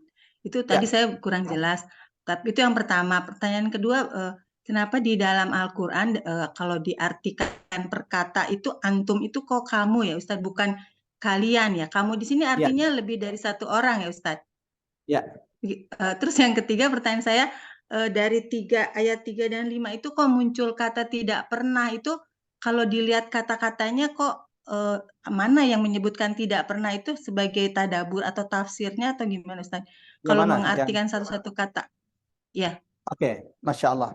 Barakallahu fiik buat Mbak Ani. Masya Allah Mbak Ani ini pertanyaannya di setiap tadabbur ini pasti Masya Allah semakin membuat kita mendalami ayat-ayat yang kita tadabburi. Jemaah rahmat Allah, ikhwatal iman azanallahu wa iyyakum ajmain. Ya. Semua orang bisa tadabbur. Tadi ada 2 pertanyaan ya. Pertanyaan pertama tadi apa? Ya. Ayat 2 dan ayat 4 kan tadi sudah saya jelaskan. Ya. Ya, ayat 3 dan 5. Ayat 3 dan 5. Ya. Ayat 3 dan 5 adalah yang dikuatkan adalah makna dari ayat kedua, itu berarti kalian juga tidak akan pernah menyembah Allah Tuhan yang kami sembah. Jadi kalau ya selama kalian tidak meninggalkan kesyirikan kalian, ya, kalian tidak akan pernah menyembah Tuhan yang kami sembah. Sebagaimana di ayat kelima, wala antum abiduna ma'abud, kalian tidak akan pernah beribadah seperti cara kami beribadah. Karena di ayat 1 dan ayat 2 dan 4 ini kan tadi penekanannya ayat 2, kami tidak akan pernah, aku tidak menyembah apa yang kalian sembah atau Tuhan yang kalian sembah. Ayat keempat, aku tidak akan menyembah dengan cara kalian menyembah Tuhan kalian. Sehingga ayat 3 dan 5 ya penegasannya berarti mengikuti ayat sebelumnya. Wallahu a'lam bis-shawab. Sebagaimana makna lain dari ayat kedua dan keempat tadi. Yang ketiga dan 5 itu mirip sekali soalnya Pak. Ya betul, tetapi kan penegasannya apa yang ditegaskan tergantung ayat sebelumnya. Betul atau tidak? Okay. Ya. Jadi lihat apa yang ditegaskan di ayat sebelumnya, dan di ayat sebelumnya kan aku tidak menyembah apa yang kalian sembah. Di ayat 3 itu sebelumnya apa? Aku tidak menyembah apa yang kalian sembah. Berarti kan kalian juga tidak akan menyembah apa yang saya sembah. La a'budu ma ta'budun, saat ini aku tidak akan saat ini. Karena kan ini kata kerja sekarang. Saat ini aku tidak menyembah apa yang kalian sembah, dan saat ini juga kalian tidak akan pernah menyembah apa yang saya sembah. Nah, ayat kelima ya, kalian tidak akan menyembah seperti cara kami menyembah, ya. Dan sampai kapanpun kalian tidak akan menyembah seperti bagaimana kami menyembah Tuhan kami. Nah, di antara penjelasan ulama kita, Masya Allah, kan sebagian orang setelah turunnya surah ini akhirnya masuk Islam, tetapi mereka yang mendatangi Nabi, pembesar Quraisy yang mendatangi Nabi, yang bernegosiasi dengan Nabi agar Nabi mau menyembah Tuhan mereka, kata ulama, surah Al-Kahfi itu salah satu mukjizat Nabi. Karena makna ayat ini, ayat kelima, wala antum abidun, sampai kapanpun kalian, di ayat 3 dan 5, sampai kapanpun kalian tidak akan pernah menyembah Tuhan kami Allah. Ayat kelima, sampai kapanpun kalian tidak akan pernah menyembah seperti apa kami menyembah. Dahsyatnya akan terjadi. Semua pembesar-pembesar Quraisy yang mendatangi Nabi negosiasi, melobi Nabi agar Nabi mau meninggalkan prinsipnya, akidahnya. Sampai mati tidak ada yang masuk Islam. Maka ini salah satu mukjizat kata ulama, turunnya surah ini kepada Nabi sallallahu alaihi wasallam, sehingga semua orang yang mendatangi Nabi, negosiasi dengan Nabi itu mati dalam kekufuran seperti yang Allah tegaskan. Wallahu a'lam bissawab. Nah, bagaimana kita tahu makna ayat bahwa tidak akan pernah? Padahal kan kalau kita lihat terjemahannya, jabatan rahmatullah. Disinilah kemudian pentingnya untuk memahami bahasa Arab yang bisa kita temukan. Karena kalau beberapa ayat itu kita hanya lihat dari teks ayatnya, terkadang maknanya belum terlalu kuat, tapi ketika kita memahami dalam konteks asli bahasa Arabnya, itu jauh lebih memberikan makna yang sangat dalam. Seperti tadi bahwa wala ana abidum ma abattum, dan aku tidak pernah menjadi penyembah apa yang kamu sembah. Ya. Kalau di sini sudah benar nih terjemahannya nih. Aku tidak akan pernah menyembah apa yang kamu sembah. Maksudnya di Quran yang kami pakai ini sudah benar terjemahannya. Jadi beberapa terjemahan lain, aku tidak menyembah apa yang kalian sembah. Jadi perbedaan ayat kedua dan 4 dan 5. Menyembah, ya. Jadi sampai kapanpun ya kalian tidak akan pernah menyembah. Kenapa? Karena di sini menggunakan kata ism. Jadi sampai kapanpun, sekarang di ayat kedua sekarang, di ayat keempat sampai kapanpun kalian tidak akan pernah menyembah apa yang sampai kapanpun aku tidak akan menyembah apa yang kalian sembah. Itu adalah prinsip yang Allah ajarkan kepada Nabi dan Nabi ajarkan kepada kita. Sampai kapanpun kita tidak akan menyembah sekarang, besok, bulan depan, tahun, dan sampai kapanpun kita tidak akan pernah menyembah apa yang mereka sembah. Lakum dinukum waliyadin, dan disitulah nikmat iman itu akan terasa. Kapan? Ketika kita sudah menjauhkan diri dari kekufuran, berlepas diri dari kesyirikan dan kekufuran yang dimurkai, dibenci oleh Allah Subhanahu Wa Taala. Allahu Akbar, Masya Allah. Surah ini sangat singkat, sangat pendek, tetapi makna kandungan surah ini sebagaimana riwayat yang disebutkan bahwa surah ini mencakup sepertiga dari Al-Quran. Ya. Jadi kata Nabi SAW dalam sebuah hadis, Qul ya ayyuhal kafirun, Qul ya ayyuhal kafirun itu adalah seperempat Quran. Maaf. Qul ya ayyuhal kafirun rubu'ul Quran. Jadi surah Al-Kafirun ini kandungannya seperempat dari pembahasan Quran, ayat-ayat Allah Subhanahu Wa Taala. Wallahu a'lam bishawab. Saat ini sudah azan di masjid dan saya mohon izin, mohon pamit. Mudah-mudahan insyaallah Allah pertemukan kita di pertemuan di majelis sebelumnya. Selanjutnya. Terima kasih Ustadz, Pada sudah jelas. surah yang ke-19. Wallahu a'lam bishawab. Pak Ustadz. Tinggal kemudian apakah kita mau Google Form dulu semua maklumat tentang surah-surah sebelumnya atau bagaimana? Saya menunggu informasi dari Mbak Ari, atau lanjut Ustadz ini umur sudah tidak mudah, kita selesaikan aja secepatnya. Setidaknya ada ilmu, ada pencerahan yang kita dapatkan dari surah-surah yang diturunkan Allah kepada baginda Nabi, yang kemudian agar menjadi pedoman, panduan hidup, petunjuk bagi umat Nabi Muhammad SAW. Wassalamualaikum warahmatullahi wabarakatuh. Waalaikumsalam warahmatullahi wabarakatuh. Terima kasih Ustadz. Semuanya. Terima kasih.